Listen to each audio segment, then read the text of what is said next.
welcome to the MadTrio podcast. This week we have the California Pariah, Jonathan Charney James, the Fat Man Stevens, and the man with the moonlit tan, Ryan Preston. So I have a list of what FoxNews.com calls the worst shots ever. I figured I'd go through them because I found them interesting. Number 10 is the tapeworm. It's 1 ounce of vodka, Tabasco sauce, pepper, and dash of pepper and mayonnaise. You want to throw up? Mayonnaise. Yeah, because that's how you throw up. This is what they call. Yeah. This is the comment on the thing was the shots you never want to order at the bar, and the mayo was the one I don't understand. I heard of another one. It's your egg whites, John. Well, egg whites is used in a lot of drinks. Yeah, it's using that one too. No. Yeah. Mayo. Yeah. Mayonnaise has egg whites in it, John. Yeah, well, this is pure egg whites. There's a difference. I heard of another one called a horse jizz. Yolk, it's beer and mayo. Beer and mayo. Was that what it was? Something like that. Prairie Fire. It's tequila and Tabasco sauce, which sounds disgusting. At least they're simplistic. That's what the funny things are. This is like, here's one that says, this is smoker's cough. You know what else doesn't go with shots, John? What? A lot of Halloween candy. Right? I learned that the hard way. Here's a half ounce of Jägermeister and warm mayo. What's up with you guys and putting mayo in drinks? Warm mayo. Yeah. What do you mean, you guys? There's got to be somebody out there who likes it. These are all just the prank drinks that. No, see, I was actually talking to a friend of mine about this this morning. We were kind of trading, 21st birthday stories and shit. And we went to, me and a buddy went to a bar, which we went to like 6 bars or something, and it ended up at this big known bar around here called the Elephant Bar. It's kind of a famous spot, so to speak.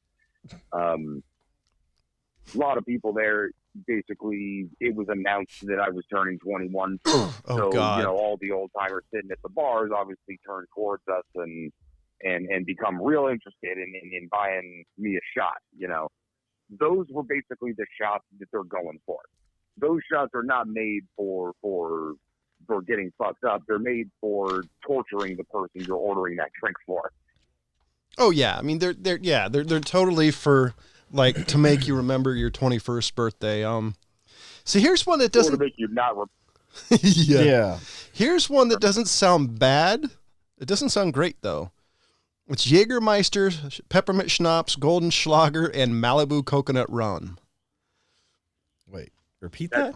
It's Jägermeister, which to me does not fit in this. It's Jägermeister, peppermint schnapps, golden Schlager, and Malibu coconut rum. That's another throw-up drink. Just imagine all the taste. Yeah, you have horrible. Black licorice, you have peppermint, and coconut. See, put all those flavors in your mouth and just try to savor them. Gasoline. Don't forget gasoline. Yeah. I was going to say that if you scratch the Jägermeister, either scratch the golden Schlager or the Malibu rum, it may be okay. And that's a maybe. But anything with Jägermeister. Worst mistake I ever made drinking. My neighbor, his dad, was a flight attendant for a big airline, and apparently loved collecting those little airplane bottles of liquor. So this guy had hundreds of these things, and he wasn't a big drinker, he would have a beer every now and again if we're having like a barbecue soda thing, but didn't really drink hard liquor, so he just had all these things. So he was gone for a couple of days one day, and me and his kid, my neighbor, got into his stash. I was probably 15 at the time. Oh God! And we're just like, well, let's make ourselves a mixed drink. I must have just watched Big Lebowski or something, because for whatever reason I had it in mind. I wanted to make me a White Russian. Oh. Okay. This isn't going to turn out well. Now, to be fair, I like White Russians. Didn't probably realize that at the time, but it's a fine beverage. It's let's see, Kahlua, milk, and vodka. Nice little mixed drink. It's just Like when Mr. Not like having a going curdled through, drink. He didn't have vodka. I'm like, all right, well, he's got Kahlua, he's got milk. I just need liquor. What do I use for liquor? Goldenschlager. Hey, he's got a lot of tequila. Oh, that's rough. Now, for those of you unfamiliar with the mixology of the world, tequila and milk curdle like immediately. So I basically poured the tequila in, didn't realize what was going on. You know, I don't even know if I made my son when I think I was just doing this for myself. Threw it back, and it's like a magic trick turned chunky in my mouth. It was the most disgusting thing. Oh. And I swallowed it immediately because I thought that was what I was supposed to do, but I didn't. It was before the thought had a chance to register that it wasn't clear liquid I poured. Yeah, and it was going to come right back up. So sick. Oh man, I got so sick from that. I mean, you know, not even like just the way it hit my stomach, just the thought of what I just done. And the taste of it just made me sick to my stomach. So get all the way down to the bottom. Pretty quick. Yeah, kid. Don't. So hold on. So James just handed me his phone. There's a drink called Rudolph's Nosebleed. And hold on, ladies and gentlemen, this is practically a tiki drink with the amount of stuff in it, and one egg, and it doesn't say white, so it's probably a whole egg. Salt, apple juice, red bell pepper. Keep going, John. Keep going. Jägermeister, Stroll 60 rum, Tabasco sauce, hot pepper, tomato, and cloudberry liqueur, and tomato ketchup. Jesus Christ! I thought a red eye was bad. That's disgusting. So, that's the worst one I've read. So here's one called the Liquid Steak, and I think it's close to a Bloody Mary. It says ½ ounce of Bacardi and Worcestershire sauce. So it's half its way to a poor man's Bloody Mary. Yeah. What was that again? You said Bacardi and Worcester? Yeah. I mean, most people don't. Man, I can't even put that taste together in my head. That's baffling my brain. I mean, usually don't you use vodka for a Bloody Mary and not Bacardi rum? Yeah, generally. And like I said, poor man's. I mean, I think clear and cold would be your. Yeah, I think rum or John. Or gin or vodka would be. Hold on, John. Yeah. I just want you to understand. This is why I drink hard alcohol straight. Well, see, this is why when I mix drinks, I actually know what the fuck I'm doing. I'm not some. That's why I'm not always back there ordering whatever the fuck concoction they have there. Just give me the shot. Yeah, well, this is why when I do actually drink, it's a drink that I've tried from home or I've researched, and I'm not some jabroni going, "Hey, give me a cement mixer." This sounds horrible. 1/2 ounce of rum, a quarter ounce of amaretto, and a quarter ounce of tequila. Whew. Some of these are just straight. You can start your car. I can't remember what amaretto tastes like. That's not the orange one. That's right? That's the almond. Yeah. Holy crap! Oh, gotcha. 2 ounces of vodka and then soy sauce. Are you cooking with it? Jesus. What the hell? 2 ounces of vodka and soy sauce. Like how much soy sauce? Like a dash? It says to taste. To taste. Which is here. Just give me the vodka. I'll drink that straight. Just give me some salt on my hand. I'll snort it and then take the shot. So here's one it's Bacardi, and it says 3/4 ounce Bacardi 151 and a quarter ounce of Wild Turkey bourbon whiskey. Oh God! Why do they always have to use shit alcohol? Why you gotta throw Jägermeister and all these things and Wild Turkey and Malibu rum? Why don't you get me something good? Because nobody's going to use a quality rum for a prank drink. That's a good point. That drink, by the way, is called Gorilla Puke. You know, still the worst thing I ever had a bartender do was I asked him to give me a shot of something good. Oh, and he gave me a shot of Maker's Mark, and I told him to throw it in the trash. I didn't even taste it. I just smelt it. And I said, this is Maker's Mark. Get it away from me. No, that's good. No, this is shit. Go over there. You see that bottle right there? That's some better stuff. This is shit. Get it away from me. I'm a big fan of Buffalo Trace. It's like 30, it's like, I think it's about $30 to $35 a bottle. It's a fairly cheap whiskey, but it's really good. And it's gotten a lot of good reviews. But yeah, Maker's Mark. I used to cook with Maker's Mark. Never used to drink Maker's Mark. Yeah, my uncle got me into Yukon Jack. Yeah, well, I did too, remember? Not half bad. Yeah, I think, that's right. You used to drink Yukon. Yeah. Yeah, I actually brought Yukon to a poker game at his dad's house, and I got drunk. Oh, yeah. Because I was drinking that. Like, it's candy. Yeah, no kidding. See, this is why I like making like mixed drinks, because if I have no more than 3 drinks in a week, and usually it's 2. So I like making mixed drinks, because half the fun of it to me is actually making the stuff for it. I want to make a lime syrup, and I can't have the directions in front of me, but it's fairly complicated with a lot of different ingredients, but it's supposed to make a pretty good vodka gimlet, which sounds kind of fun. You know what I was recently a fan of, actually, as I don't know, a year or so ago, my buddy got married. At his wedding, they had, and I'd never had it before, a Moscow Mule. Oh, yeah, I've heard of I'm them. not sure if you've ever... Yeah. So what it is vodka, ginger beer, and lime juice. Isn't that the one where they stuff with a bunch of ice? I mean, sure. You know, it's a cocktail, so ice to taste. Usually it's traditionally served in like a copper mug. Those wicked cool hand hammered, kind of copper mugs looks really frontier land kind of shit. It's actually it's a fucking tasty drink. I mean, you can really dial in that vodka ginger beer taste. So here's and then lime juice just cuts right through it, and it's fucking magical. It's an interesting. So according to the one I found, it's 2 ounces of vodka, ½ ounce of lime juice, and 6 ounces of ginger beer. That's an interesting ratio. Sorry, yeah, I think. I mean, you can go with that 2 ounces of vodka and then just kind of ginger beer to taste. You know what I mean?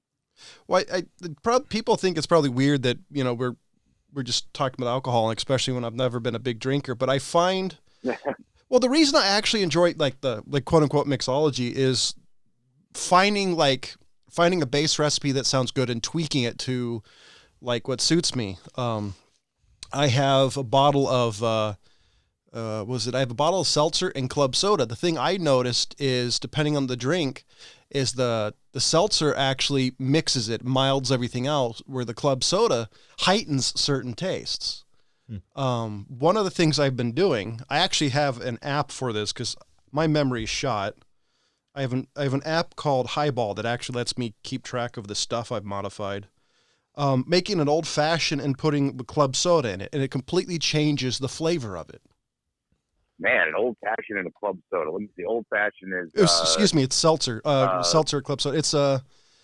It's bourbon, whiskey, simple syrup, rye whiskey. Yeah, simple syrup, like muddled orange or something like that, and some bitters, right? Well, yeah. Well, mine is the recipe I found. Everybody says, "Oh, this is the closest to the original." So it's basically bourbon, simple syrup, Angostura bitters, and that's really about it. I prefer. Yeah, sure. Well, I was always making it with rye whiskey. I was using Buffalo Trace because all the videos and everything, some of the things I've read said for the best bang Have for you your had buck. It with rye? I have not. There's as soon as I finish my current bottle. Try it with some rye whiskey. It's a different thing going on. What's really tricky about the old fashions is how, like if you're going to do some muddled orange or something like that in the bottom, and the bitters. You really don't want to overdo bitters. Well, that's one of the reasons I found out, because a couple of times ago, I ended up putting way too much bitters into it. And I'm like, well, let me see if I can do it. And throwing in the seltzer, it actually changed the taste. Or the whiskey sour is another one I really like. Yeah, whiskey sour is always good. Actually, the one the other one I really like, and it's kind of a quote unquote girly drink, is a Midori sour. I got a great story about it because I was looking for. Excuse me. It was a drink my wife likes. And I was looking for a bottle of Midori. At the time, I couldn't drive around to places. And I figured, okay, let me call a grocery store, a liquor store, and a couple other places. And nobody said they had it. I called the grocery store by my parents' house. And I said, yeah, I'm looking for Midori. You can't miss it. It's a bright green, like neon green liqueur. I mean, unless you're colorblind, you can't miss the bottle. No kidding. Because it is fucking liquor. It's fucking like neon green. The person said, "Oh, hold on, let me take a look." And they ran. It's like, "Oh, I'm sorry, I don't see any of this. What's it called, Midori?" It's like, "No, it's okay." So I was on my way to visit my parents. Let me check it. To go swing by the store and find out. It's like, oh, there it was. There, a bright green neon bottle, second shelf from the bottom. You literally cannot miss it. It is so bright. Yeah, you can spot that from a distance. It's super easy, and especially when by here there's a bunch of wine and then it's a bunch of clear alcohols and whiskey. I mean, it's super easy to spot. So I grabbed it, went up to the counter, and this lady says, "Oh, make sure you don't forget to buy the sour mix." One of the reasons I got into the mixing part is I don't want to use the mixers. Half the fun of me, if I'm going to do this, is making everything myself. Because I know what's going into it. I'm not getting a bunch of preservatives, and I'm a pedantic motherfucker. I don't like what every other people like. I like to change things. So this allows me to play with it. And she's like, "Oh, wait, there's another way to make this? You can do that?" Yeah, and as I said last week, just turn the damn bottle around and read the ingredients. Yeah, and that's why it made me laugh, because this is how simple it is. The basic of it is it's Midori, vodka, a lemon, a lime, and soda water. Yeah. Now I added an ounce of simple syrup to it, and I think a lot of simple syrup. But John, yeah, I have a real question for you. Yeah, did you add the cough syrup to it? No. Damn. You're not doing it right. What? The cough syrup.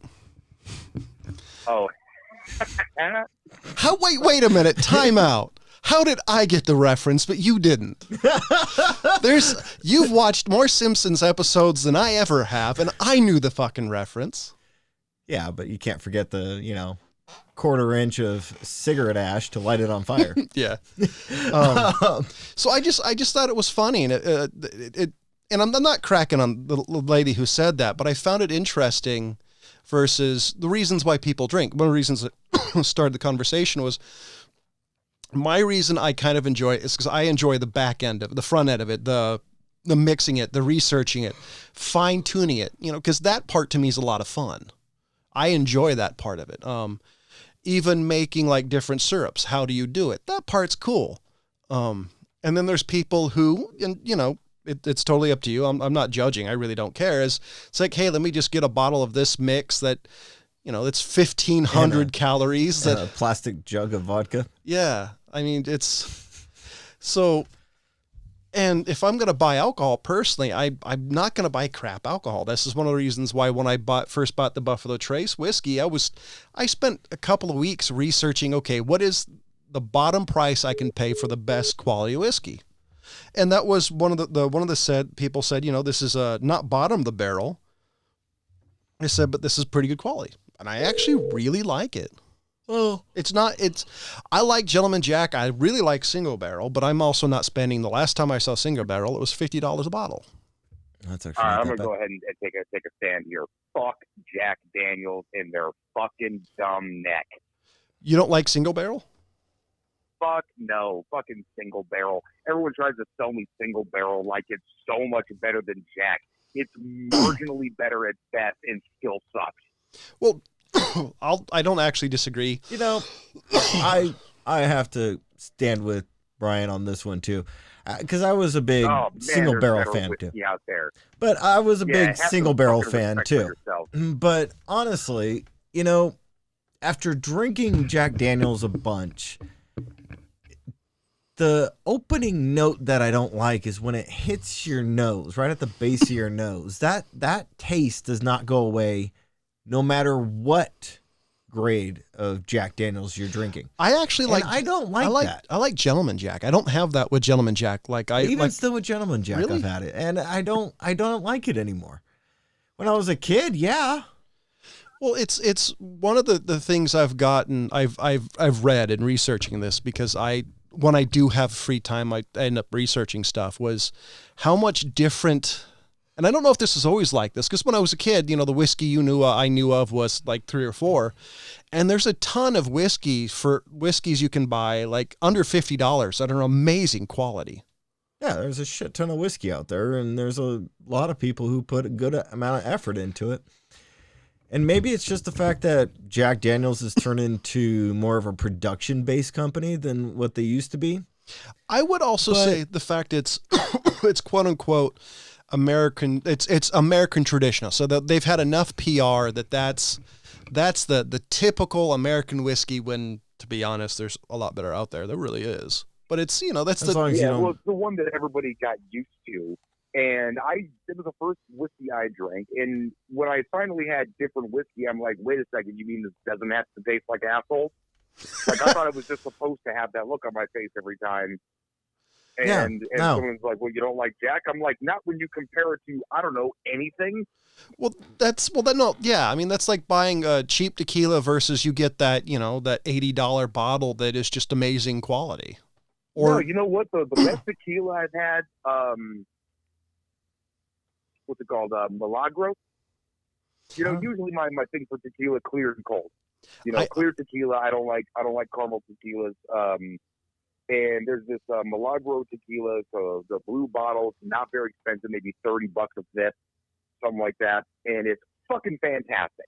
I know nothing about tequila. The only thing I know about tequila is I know a lot of women who have a lot of bad experiences with tequila. I prefer Corzo, but that's a pretty high-end tequila. It's pretty expensive, Corzo's too. Right. Was that the one you bought at the condo? Yeah. Because James bought an amazing bottle of tequila at one point when he was my roommate. It's the Corzo, that's what I was drinking. And I wasn't really big into drinking then, but it was amazing. Yeah. But you've had Corzo and you've compared it to this? Hello? Ryan? What? I said you had Corzo and you've compared it to this one that you're talking about? To be honest, it's probably been a long time since I've had Corzo in comparison. But I do remember the last time I had Milagro, and still the smoothest tequila that I've ever had. I'm gonna have to check that one out. The one that really blew me away was I was going through a different types of sakis. And I remember you had a good one. Speaking of the condo, when I was out there. Yeah, and it was the one in the jug. It was a jug. Yeah. Okay. Like most of them, but yeah, no, it was good. But I bought like a small bottle of sake that was really good, and then I saw this one that was a jug that was about $10 cheaper. You got way more of it than you got with the other sake, so I bought that one just to try it out. Get it home and I tried it. I'm like, damn, this is a damn good sake. And then I read it on the bottle. Shit's made in Folsom. Literally, we are at the border of Folsom, California. And I'm like, are you shitting me? So I bought some other sakes and I compared it with this one. And I gotta say, other than there was a couple that had a sweeter notes, which is you want a little bit of sweetness with sake. But damn, Folsom makes some damn good sake. I never really acquired the taste for sake. I mean, granted, I just got really back into like even drinking alcohol, but I've never really liked sake. It comes and goes. It was an acquired taste for me. Yeah. Well, now that I think about it, it's like, I think for me, it's also vodka. Like, I like vodka in things. I do not like vodka by itself, because if I wanted to drink turpentine, I would literally just drink turpentine. There are some vodkas that don't really taste like turpentine, as Ryan just pointed out, that there's some whiskeys that don't taste like asshole, which I don't know why you know what asshole tastes like, Ryan, but we'll move on from that. Anyways, he does live in Los Angeles and rent is expensive. That's true. Anyways, but so my girlfriend, that has nothing to do with the previous. I was gonna say, wait a second, Ryan. By the way, that is just came home. that is And she the hears us, talking. Sorry, go ahead. by the way, that is the worst transition in history. Where I go straight into not immediately after that comment. I was hoping she came home and obviously hears us talk about Asshole. liquor, and she's she's sitting there, being quiet because I looked at her funny when she was crinkling. and now Ryan's have to do penance for his comment about his girlfriend and assholes. I know. So Quick, text her. She writes down on an envelope. She's looking at me, and she'll do this every now and again. She'll kind of hear something we're talking about and kind of chime in, and I'll sort of bring something up. She'll think I'm forgetting something or something like that. Anyway, she writes on this piece of paper, "Almond tequila is yummy."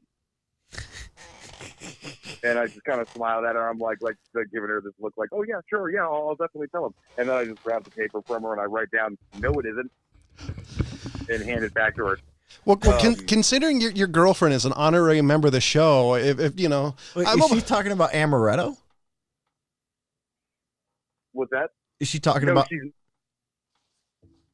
not. No, she. Oh, she's talking about tequila made from almonds. Oh, what? I've never had tequila. Not that I know of. Wait, tequila's made from cactus. Made from almonds.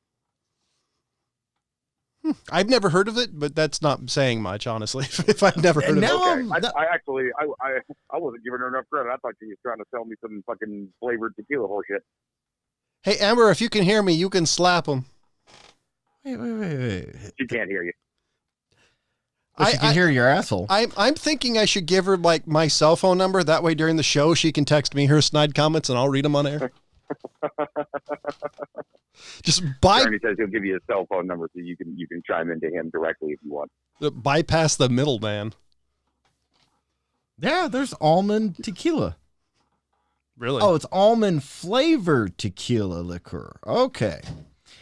All right. So wait, it's not made from almonds? Well, yeah, that's it. Yeah, it's almond flavored tequila liqueur is what I'm finding. I've never heard of it. That's why I was like, wait a second. I know tequila is made from cactus. And that's why there's made from certain tequilas that... Yes, cactus fruit, John. Agave. Yes, but... Yeah, there's certain tequilas that are... They just like champagne is only really champagne if it comes from that area. That's the same shit they try to pull with tequila. Right. You know, it's like, dude, fuck you. See that cactus right there? Just because it doesn't grow in your neck of the woods doesn't mean that my alcohol. See, I always thought agave was a type of cactus. I didn't. Yeah. Yeah. So it has, as long as it's apparently it's called almondrato. Yeah. Huh. I wonder what it tastes like. That's interesting because almonds have a very distinct flavor. Yeah, I've never heard of it. Oh, about. Have you ever had? This is going to be the alcoholic episode. Have you ever had? What's his name? The guy from Ghostbusters. I can't remember his name. He was just on the Joe Rogan podcast. Oh, you know what? I was just going to bring this up too. It's Crystal Skull vodka. Have you ever had it? Dan Aykroyd's company. I really want to try it. Yeah, I had it a while ago before I knew it was associated with Dan Aykroyd. I mean, it must have been the first couple of years that he had it out. I bought it because it was a bitchin' skull fucking bottle. I'm like, yeah, I'll keep that bottle after. I don't remember the vodka being anything bad or great. You know, I actually don't remember really anything about it at all. I must have mixed it up with something and didn't really pay attention. But yeah, I mean, first of all, everything I'm about to say about Dan Aykroyd, I still want him to adopt me. But goddamn, that guy is so nutty. But he was, I listened to that same podcast. That dude can sell vodka. Because damned if I didn't want to roll to a liquor store and pick up a bottle after he talked about it for 5 minutes. Well, because I bought a bottle of Absolute vodka, and to me it tastes pretty clean. But granted, I don't really have the palate for vodka. Well, but as soon as I heard that was his whole pitch was all about the clean, and I'm Ryan. Well, I have. So can you repeat what you just said? You literally just like censored yourself. Oh, sorry. No, I was saying that was his whole pitch was about the cleanliness, and I didn't realize I'd been drinking dirty vodka this whole time. Well, I meant like when I said it tasted fine. Like some alcohols or some vodka have a flavor that is super pronounced. It tastes like ass. Or turpentine. And other vodkas, like James said, doesn't. So Absolute tasted, because when I pour it in mixed drinks and I have it by itself, it doesn't taste bad. Well, for the cost, I would say Absolute vodka, you're getting your money's worth. But, I mean, it's like, comparison-wise is why I'll turn to Absolute over anything else. Like, if I'm at a store and I'm looking at cost of it, depending on what I'm going to do with it, I'll buy Absolute over anything else. I mean, people get a little up the ass of like Belvedere and Grey Goose. Yeah, and see, it's funny. I heard about a story I've tried both, and I'm not impressed by either. I've heard a story about Grey Goose, and granted, I don't know if this is true, but the story I heard is originally it was a bottom shelf to mid shelf cost, and it wasn't selling as good as they wanted to, so they added a higher price, and it started selling like gangbusters because the perceived value, because for some reason people think because something's expensive, it has to be quality, which is not the case. Well, if I remember correctly, I think Costco, they have their Kirkland brand stuff. I think their Kirkland vodka is Grey Goose. Really? I'm pretty sure. I mean, they obviously take, name brand stuff and they sort of license a particular number of them for their own branding. But I'm pretty sure they get it from Grey Goose. I'm going to fucking look that up. But. So according to the bastion of all knowledge, Google, Crystal Skull is $49.95. Granted, that may vary, but that's a fairly expensive vodka. I mean, I think it is, but not comparatively. Well, yeah, no, I'm there's a lot of stuff that gets sold because vodka people have this perceived classiness with vodka. From movies and shit like that, and so they're able to take this not great grain alcohol basically and sell it at this premium. Well, I see one for $50, like John said, and then I see another one for like $80, and I'm like, what's the difference? Fuck. It's the same. I So do know. Apparently, it's its own vodka, but they make it at the same factory with basically the same shit. So, you mean the Kirkland vodka? And Grey Goose. Yeah.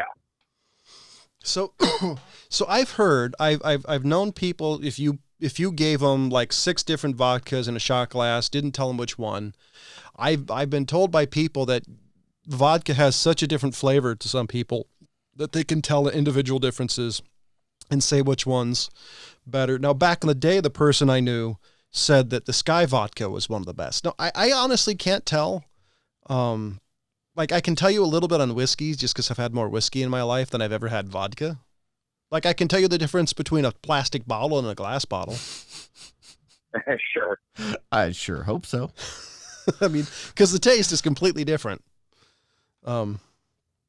I don't know. I just thought it was interesting, and starting to get in the histories of the drinks and stuff like that. The whole thing I find interesting. Well, the history of liquor in general is so fucking interesting.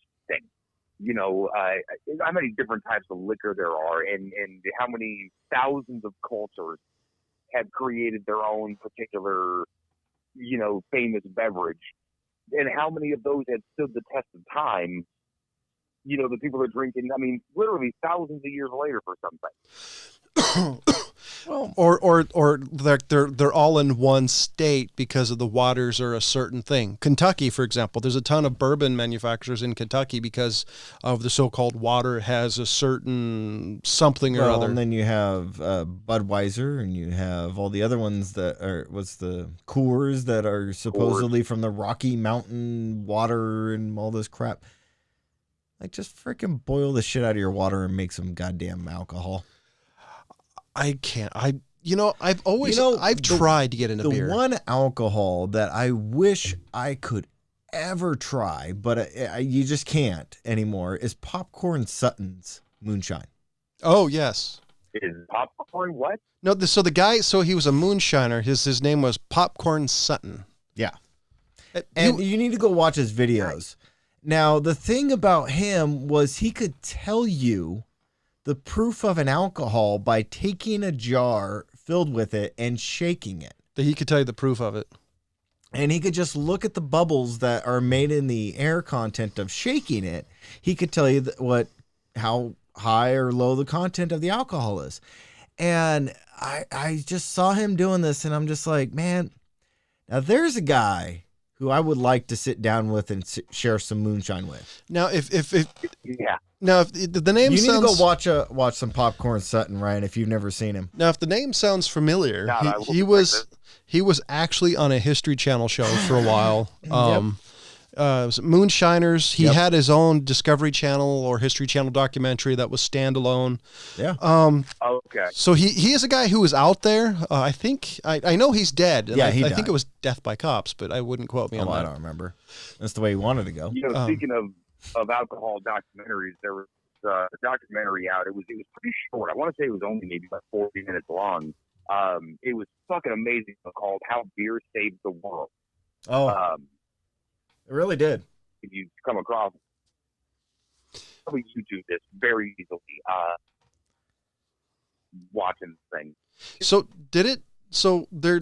5 or 6 different times throughout history where, for example, the Black Plague was going on, and this is before people understood, pasteurization, that boiling the water kills the germs, so was unsafe to drink. But beer wasn't. Beer was safe because the brewing process. Yep. But they obviously didn't realize that was the portion that made it. So Ryan, are you there? So yeah. Hello, The internet's been kind of weird up here today. Ryan, are you there?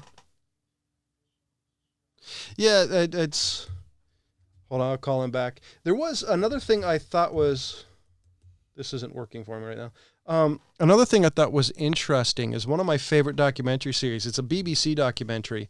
It was talking about how the temperance movement actually killed people because a lot of people were getting calories from beer and from ale, and that was a primary drink. And they said as soon as people switched to drinking tea, it actually malnourished and killed a lot of people. That doesn't surprise me. There's an old weightlifter's trick that after you work out really heavy, pop a beer and it replaces a lot of the stuff you worked out. Now, I don't know if this is true, but even Arnold made a joke in a video I watched about this is my workout secret, and he showed some sort of a Austrian beer. I think that's just a retroactive excuse. But it's actually something I've heard from old wrestlers. I think it's Scott Hall, a.k.a. Razor Ramon. I think an episode of something talked about it. I've heard a lot of people over the years talk about drinking certain types of beer after working out because it helps replace something. I don't see why a protein shake wouldn't help, but maybe this is at that point where that stuff wasn't around. There's more supplements now than there laughing were. about Arnold fucking saying this is my secret. Well, was there a needle behind the glass when he was showing it? Right. Well, referring to that instead. The other thing I was going to say is, like the alcohol, I mean, it's really after your workout, you're probably not even going to feel any of the alcohol effects because your body is still moving at such a high rate that you're probably just it's probably right metabolize it pretty quick. Yeah. Another thing is to say, Ryan talks about alcohol documentaries. Ken Burns has one called Prohibition. If it's a little slow, but it's super interesting. Yeah, if you guys don't know Ken Burns, 17 shut your hours mouth long. and go watch some damn Ken Burns. Some of his he was documentaries, I mean, I think As long as you stay away from the World War I documentary, you should be okay. that's That's a boring one. But I still really, really, Here's the really thing, want is to see if the Peter you basically Jackson just one. want to know everything about a particular subject, that's your guy. yeah, Ken Burns is That dude is fucking thorough. yeah. Like if you haven't seen his Dust Bowl one, that's a good watch Yeah. too. The baseball documentary, I mean, shit, was Yeah. 700 hours long or something. But I mean, it's the history of baseball. Yeah. It gives you everything. Yeah, that's one of the reasons. Yeah. It's one of these things that if you watch an episode and then a couple of days later watch another episode. Because if you try to do a whole day of them, I fell asleep trying to watch the Prohibition. I burned through the Vietnam. Yeah. The Vietnam one I burned right through. I had a hard time watching it, but I also don't have a lot of free time at the moment. I have a 2-year-old, so it's not like I have a lot of. I think I watched the Vietnam one in one day, actually. Damn. Yeah, that was a really good World War II one. I think was what got me across them, and was just like, oh, this is the most comprehensive thing I've ever watched. I mean, how many thousands of documentaries on World War II, but shit. Yeah, the World War II one is a really good one. The World War I one, I gotta say that one you will fall asleep because if you don't know much about World War I, it was a very, very political war. The one I want to see more than anything is the Peter Yeah. Jackson World War I. And I don't know if it's on video or not. I haven't looked, but it's supposed to be amazing because the technology they used and making everybody look right. Because everybody kind of walks like a Benny Hill sketch if you watch the actual documentary footage because the way the cameras work. Yeah, so they were slower. They were a slower film rate. So speaking of, I'm sorry, I'm gonna change the subject unless you want to. No, go ahead. Speaking of technology, I was thinking about this last week actually when I was out, because I actually had something to bring up. Are you guys familiar, or have we talked about vanta-black? What is it?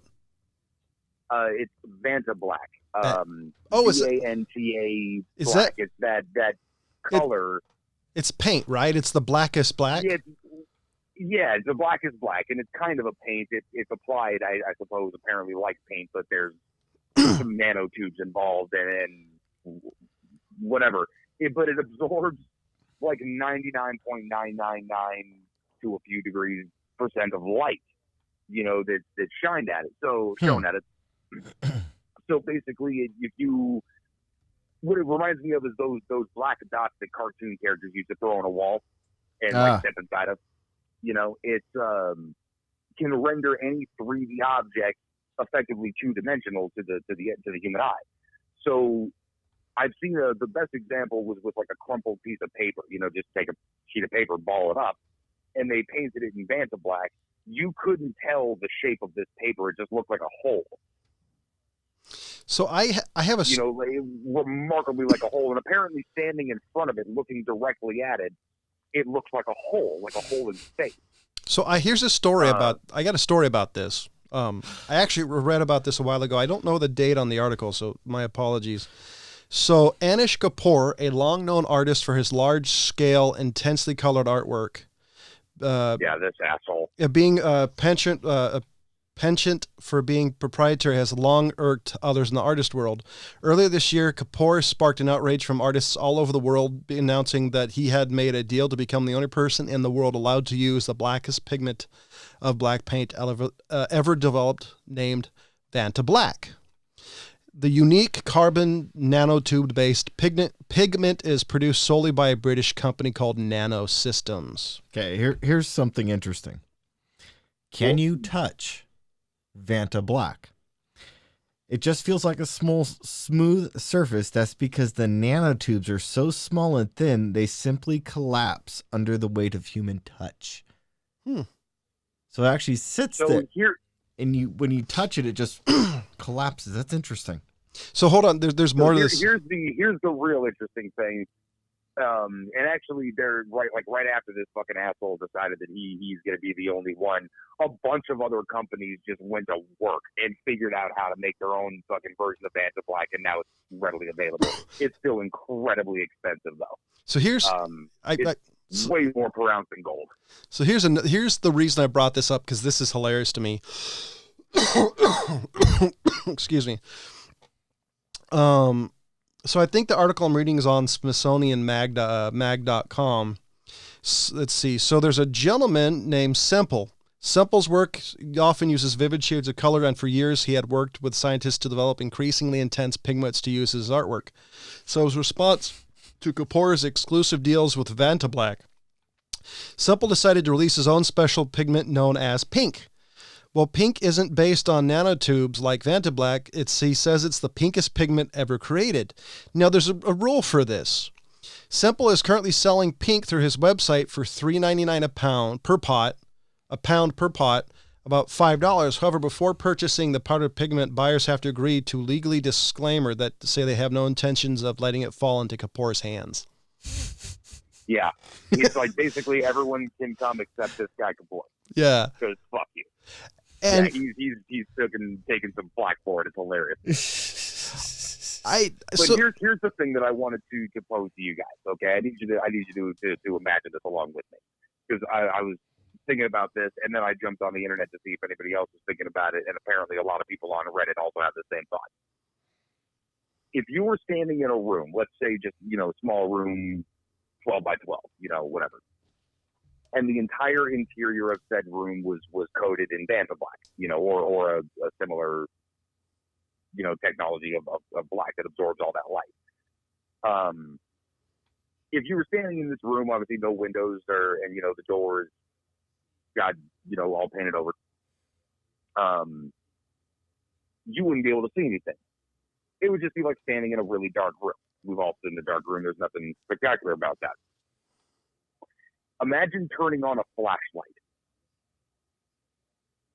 You wouldn't be able to see the walls. You would be able to go over there and touch the wall, and then you shine the light at the back of your hand, and you would look like you're not touching anything. You'd be able to look at your feet, and it would look like you're standing on nothing because it's absorbing all the light. Like the light would be so diffused by the surrounding area. That's like my idea of purgatory, Hey, Ryan, guess what cell you're going to wake up in? I know, right? Well, here's the thing: is MIT and I think Microsoft, one after another, created the world's quietest room, which is something like minus 23 decibels. Yeah, I've heard of the room. There's a room like that where it's so quiet you can actually hear your body's own noises. Yeah. Yeah, like you start by hearing your heartbeat and your breathing, obviously really loud, but eventually after a while you can hear the blood rushing around your ears. The longest anyone's ever been able to stay in the room, I think, was 55 minutes. Fuck, I've got tinnitus. How hard can it be? I have constant ringing in my ears. It's different than it apparently would drive you mad, and I really want to try it. So, according to some people, I'm already there. I've got an idea. Ryan, how about we put you in a room that is just like that, but coated in vanta-black with a candle? Yeah, and Ryan? Yeah. But hold on, not just any candle. If you're going to do it right, you got to be a tallow candle, so it's not very bright. Of course. Yeah, exactly, with a little candelabra. Yeah, that would be... Yeah. Let that sink in, Ryan. That's what we're gonna do for you. That's like those people and doing a couple of tabs of LSD. Let's see what happens. It's gonna be. You will probably end up ripping your eardrums out. Fuck! It's gonna look like this. Probably would. It's gonna look like that scene in Event Horizon when Sam Harris. You finally see him. He has no eyes. Yeah. Yeah, they're going to have to put mittens on my hands before I walk in there like a baby. No, you know what they're going to do? They're going to swaddle you. They're going to put you in like a straitjacket. Yeah. Well, right. I was just thinking we just hook him up to the walls and have him suspended in the middle of the room. Well, you know what? That would be fucked up. With the float tank technology to float me in room temperature water, body temperature water with like 1,000 pounds of salt, so I'm just floating on it. And then you put that in the vanta-black room. Or what Joe Rogan calls Sunday. Well, yeah. Well, Ryan, you've seen the Hellraiser movies, right? Yeah. Yeah, we're just going to suspend you against, in the middle of the room by meat hooks. Right, with coming from all different directions. Yeah. That's what we're going to do. So you're really fucked. And we're gonna a flat line, but somehow hook into you. It's interesting. And we're gonna randomly pipe in sounds of different things of people yelling at you. Your mom, your girlfriend. No. Now you just ruined the point of it being a quiet room. No. Yeah, you can't pump any sound in there. You just pump LSD into them. LCD. Great. Yeah. Or DMT. DMT would be preferable. Ketamine? Nah, I just had to sink it into the floor. Well, that would be very interesting so- having you just completely suspended, though. What you're gonna do is you find you find one of those old hippies, like some guy who's an actual hippie who knows how to make true LSD. Well, we could just like have him listen to The Wall. No. If you're guy from the Grateful Dead. If you're gonna do it right, there you go, the Grateful Dead. if you're gonna do it right, you're gonna make him listen to Pink Floyd's Uma Guma, or any of the early stuff by King Crimson. Yeah. Yeah, whatever it is, I'm gonna walk out of there going, "What here is it?" You're gonna walk out there thinking your name is something else. I'm Like, I've been Dave. in there for No, 1,000 I am years, Dave. Yeah, Dave is here. I am Dave.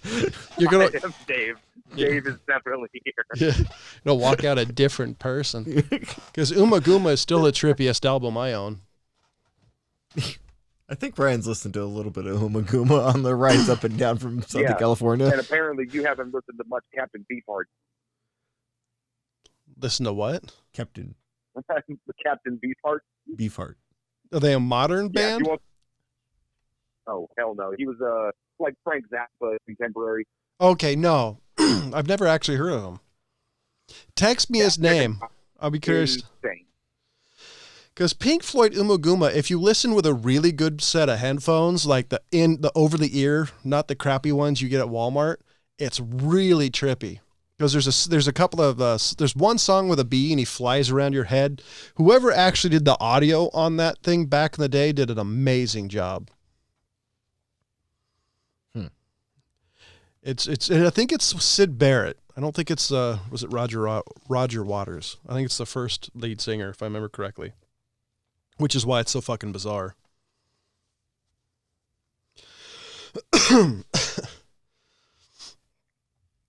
Oh, excuse me. So Ryan, getting back to the alcohol, do you have an alcoholic drink of choice?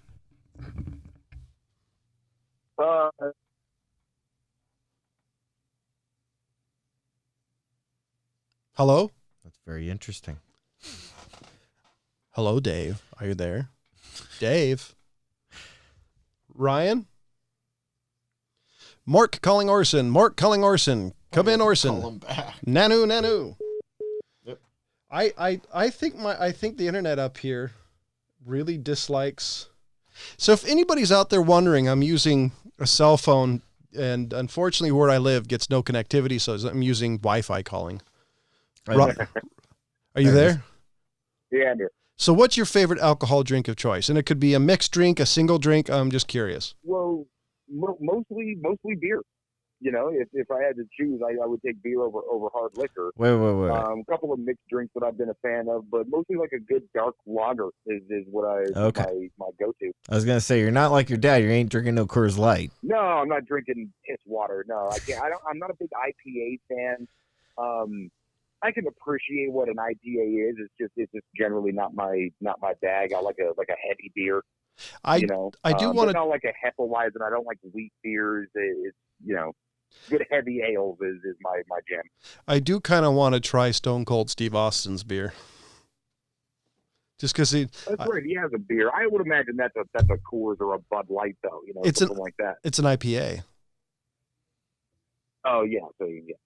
I don't know if he says it's really good, but that could be good marketing. But they don't. I have never seen just buying a small bottle. I've always wanted to try it. I've just never been into beer. I've always wanted to be. Was it Blue Moon's okay? It's not my favorite. That's I think the last beer I actually tried, and that was like 6 months ago. Pretty much my. I mean, beer, it runs a spectrum, man. It took me a long time to acquire a taste for beer, but once I did, that's when all these like fancy whatnot beers started coming out. I'm like, don't fucking make beer easier to drink now that I've liked beer. Oh, have you seen the new? That's not fucking fair.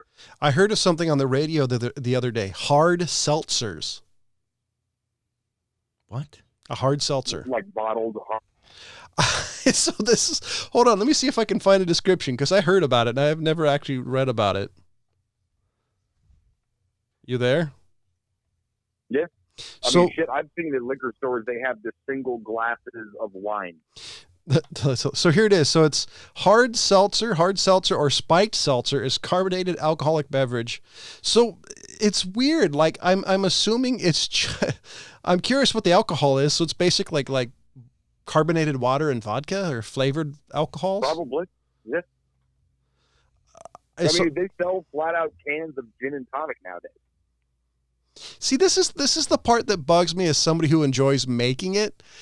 You're never gonna get anything that tastes right. Like if you look, it's the difference between having a Corona and putting a lime in it and a little bit of salt versus buying a lime Corona.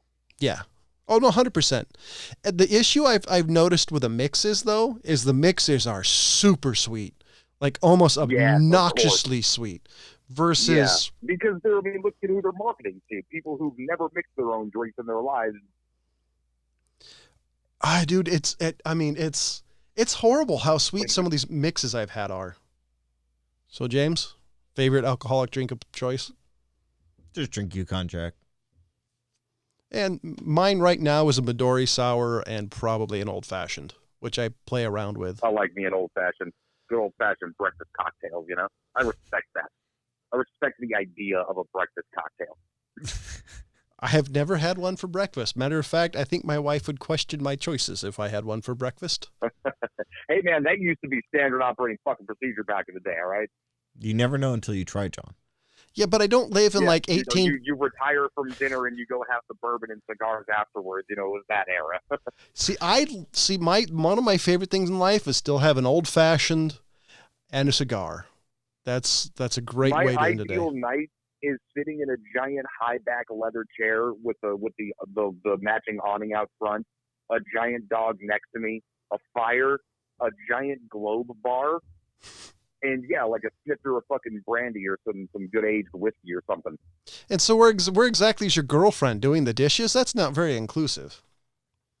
Yeah, I mean, whatever the ladies did after I retired, to my smoking chamber. To your study. To my smoking chamber. to my study. And I take off my dinner jacket and put on my smoking jacket and so she goes to her she cave where you go to your study.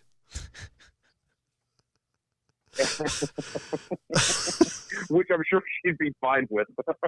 Yeah, she probably would. Like, all right, fuck off. I'm gonna go to my craft room. Yeah.